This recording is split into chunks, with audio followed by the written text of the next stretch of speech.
I was listening to Charleston White talking about how when they was young, him and all the dudes from Texas got turned out on the Bloods and the Crips, and they wanted to be Bloods and the Crips because they watched them dudes from California and they watched Colors and Boys in the Hood, and they wanted to emulate that. And a lot of other cities, like you can name a lot of other cities that did it, like even New York, Florida, like Auckland. There's a lot of cities they got Bloods and Crips in now. One city that never did that following shit and went was like, oh yeah, we want to be Bloods and Crips. Baton Rouge, there ain't no Bloods and Crips there. We do what? So what that tell you?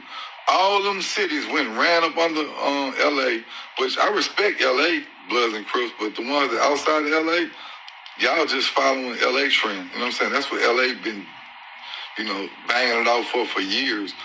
But Baton Rouge, we never ran with that. You can't never come to Baton Rouge and somebody walk up to you talking about, yeah, on Crip, yeah, on Blood. Never.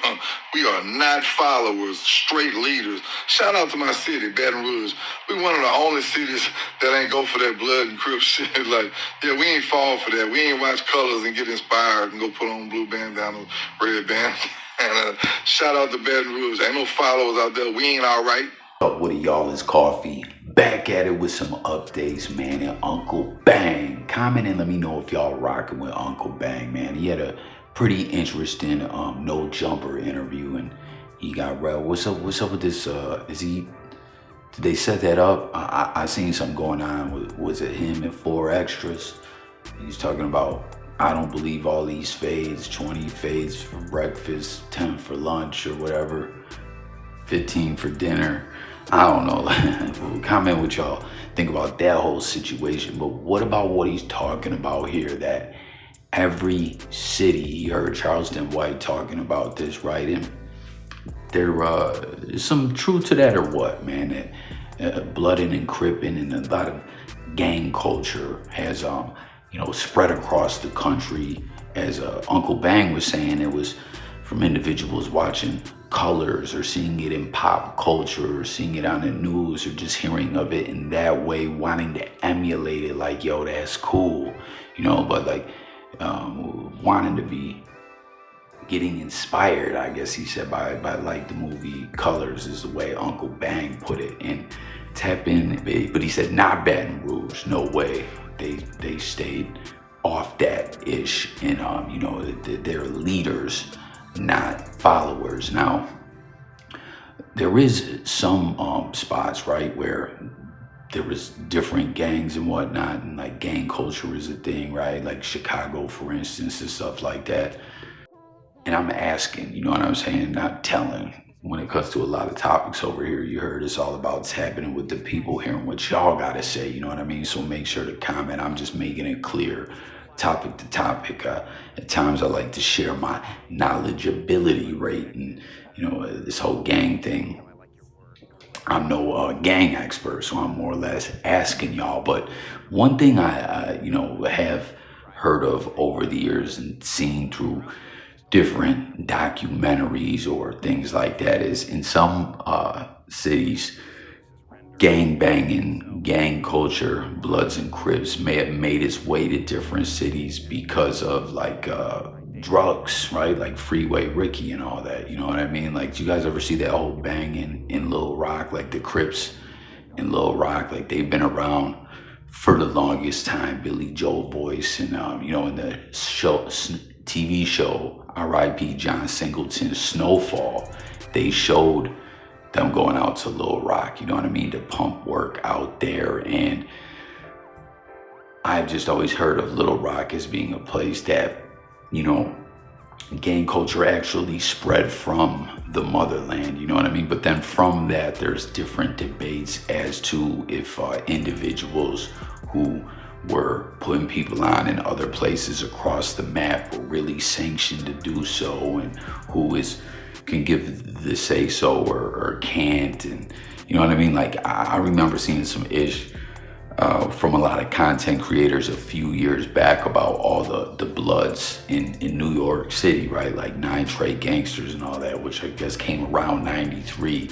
I don't know if it was that set or a different set or what, where there was some dudes that were a big part of the whole Blood thing saying that their blood gang knowledge and all that came from a dude who was from the West Coast, who actually used to be a Crip but was no good, and then came out to New York on some ish, talked to some blood ish. Like, he's a big homie from the West Coast and had a lot of cats in New York pushing it and believing it, you know what I mean? But at the end of the day, you know, I feel what Uncle Bang's saying in a way, right? That there is a lot of cats. I mean, even this day, there's people that just go to their local dollar store and buy a bunch of rags and put them on and want to be all gang and all that.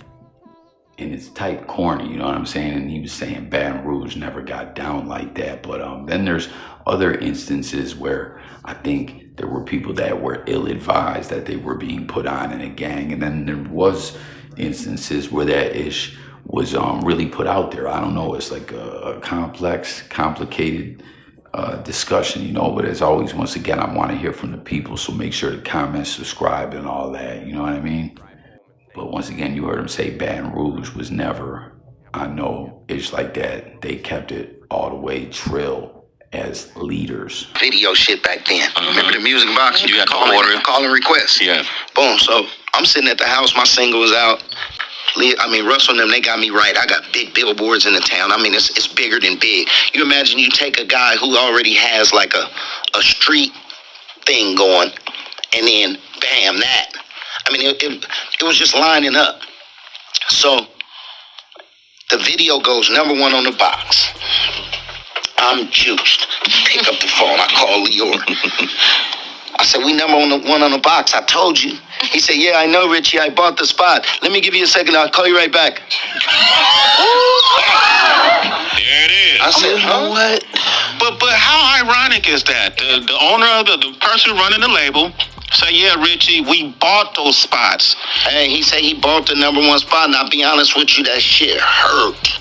Because I thought I had did that shit, right? I thought people was requesting that. Yo, you thought they liked you. Hey, bro. Thought it was me. And Lyor firsthand walked me through this game and told me what it was and what it wasn't. He said, Richie, let me explain something to you. He used to talk like this. He said, Richie, it's all payola. Just understand these things have to happen. We have to grease the wheels for everything to go the way it goes. I could make your grandmother the hottest woman in the country in 6 months. What year was this? Ain't that some ish, man? Richie Rich said he was hurt, right? He thought, man, I'm number one on the box. That's taking it back as well, you know what I mean? He was on Sway telling this story, though. Like, he was like, yo, I did it, you know what I mean? Really being a dude that was tied to the streets or whatever, and being number one on a platform like that, on the box where people are calling it in, and like, yes, you know, and yeah, Lyor Cohen tells him, nah, man, that's just payola. We bought the spot, you know. I could make your grandma the hottest woman in the country in 6 months. Ain't that a motherfucker? And you know what's so crazy to me? I was like, because obviously we know payola is illegal as fuck, right? And I was like, man, when did payola become illegal? And from indications, I believe it was 1960, right? And this is definitely a form of payola. It's so wild that it continued to go on in that way, and I'm sure obviously still does to this day. This last news update we're gonna get to right after this in regards to the Drake lawsuit, you know, there's payola allegations there, right? Whichever one, let me know if you think that's real or cap with all that, with the Not Like Us and Drake crying about bots and defamation, you know what I mean? Do you believe it's actual factual, or do you think he's just crying and can't take like a L and being a soft ass bitch, you know what I mean?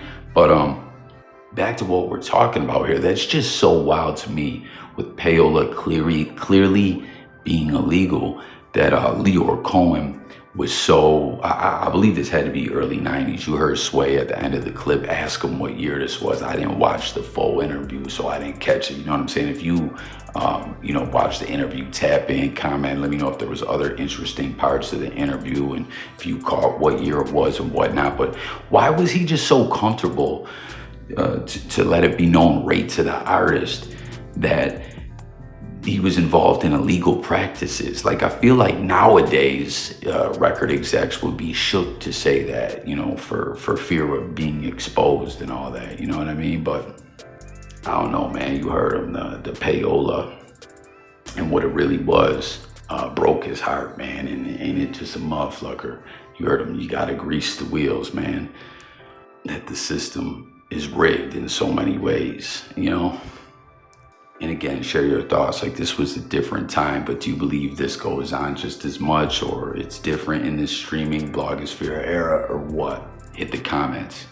And then, like I said, with this last update, man, the Drake versus UMG lawsuit, which is huge, you know, that Drake is actually battling it out with UMG. We saw some ish leak out the other day where Drake was calling that one dude a rat, and he was saying that the DMs were fake, but the DMs were real, man. Drake and academics were lying. Dude released a whole recording of it, and it was official. You know what I'm saying? I think Drake just was, I don't know. I don't think he wanted to be caught up talking about the lawsuit or having what he was saying behind the scenes put out there, not to mention that dude's allegations of some old rainbow aggression, weirdo behavior was going on, you know what I mean? Like, yuck and pause, right? Because yuck is some wicked, evil, demonic demons trying to violate people, you know. And Drake said, nah, that was a lie, and dude's a rat. And he's, you know, I don't know, that's a whole nother story. But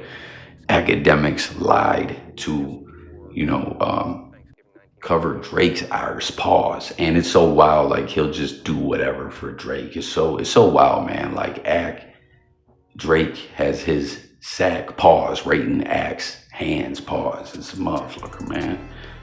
It's crazy, it's twisted and weird as fuck. But it's just wild, like, he's actually going to battle with UMG, the machine, right? Like, do you guys think that Drake's tripping, that he's bugging a bit off taking this L? Or again, do you think that this is a really legit lawsuit? And whether you think it's legit or not, do you think that it's wild for him to go up against UMG, that he's not ready for the pressure and tactics and how powerful of an entity they are, that they could just dead him off? Or what, is Drake too big that, you know, like, they can't stop him, you know? Because that's what Drake was saying in those DMs, that anyone else that tried to battle it out with UMG was too eccentric and they got written off as crazy, but not him. You know what I mean? And listen, I've done pointed out how Whack 100 operates like a dirty politician. We see it all the time. He tries to get dirt on people and keep it in the cut like they do in the elite political world. And, you know, when it comes time where they need someone to, you know, go a certain way or whatever, they'll bring that dirt out on you. And I wonder if they got some dirt on Drake, you know?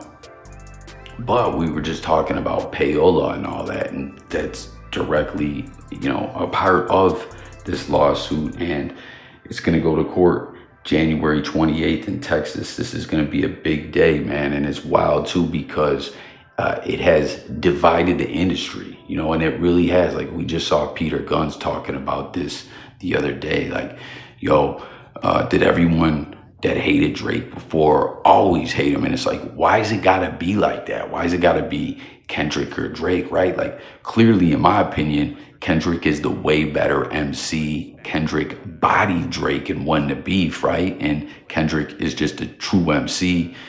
Drake, like, he's got some all right tracks, man. He's a popish type artist and uses ghostwriters and all that. And, like, there's nothing wrong with being a pop artist. You're just not who you're not, you know what I mean? Like, be true to yourself and keep it real with yourself, you know? But this whole situation has turned into a thing where there's division. Like, you know, you got to pick one side or the other. And I just think that's wild, corny. And that's what's going on when it comes to politics a lot in this country as well. Families are ripped apart because people are voting on opposite ends of the spectrum. And that's just crazy as fuck to me. But there's all these reports, you know, that Kendrick, you know, what will happen with the Super Bowl? Will he not perform Not Like Us? And, you know, I remember seeing reports before, you know, the NFL and UMG and the lawsuit happened, where a lot of people are theorizing that the NFL, being such a large corporate entity, you know, will not want him to perform this lawsuit, as it's just not good for business, you know what I mean? Which I was thinking with Jay-Z, they might be worried about the lawsuit, but there's the NFL flat out put out, Roger Goodell himself said, yo, we're standing with Jay-Z.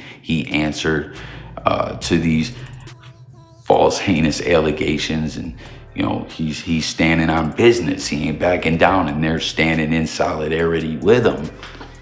I wonder if they'll try to persuade Kendrick to perform that track or not at the Super Bowl, which my Buffalo Bills are going to be in, man. We got a big game coming up against them Ravens, but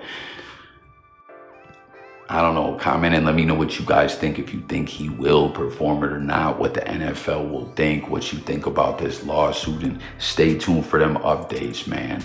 January 28th, that's what, 15 days away, 2 weeks and a day away. Drake UMC gets underway. Do you think we'll see this thing thrown out on its first court date or what? You know, I'm definitely following this lawsuit very closely. This is wild, man, that Drake is going at it with UMG. I think he's just a sore loser, man. You know, a lot of people have said, hey, if there was any bot-like ish going on or whatever, you know, if that is indeed true, do you think that they didn't do that and much more for Drake, you know? So just food for thought, man. But hit the comments with your thoughts on all these topics. Stay tuned for the updates. Once again, thank you for watching. It's Coffee, and I'm going, y'all. Peace.